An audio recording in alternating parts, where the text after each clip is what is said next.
প্রিয় বিশ্ববাসী, বিশ্ব বিবেক, যে যেখানে আছো, যে প্রান্তে আছো, তোমাদেরকে উদ্দেশ্য করে বলছি, আজ বিশ্ব মানবতা কোথায়? বিশ্বের বিবেকবান মানুষ কোথায়?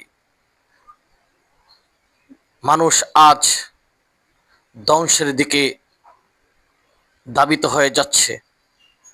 যদি ওই মানুষ ধ্বংসের দিকে ধাবিত নাই হইতো, তাহলে আজ এই ফিলিস্তিনের প্রতি এত অবিচার, ফিলিস্তিনের উপর এত নির্যাতন, ফিলিস্তিন নারী এবং শিশুদের প্রতি এত অবিচার, আর বিশ্ব মানব কিভাবে সহ্য করে, সেটাই আমার প্রশ্ন।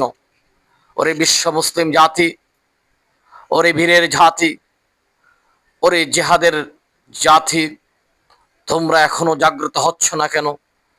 তোমরা এখনো ঘুমন্ত কেন? কেন ঘুমিয়ে রয়েছ?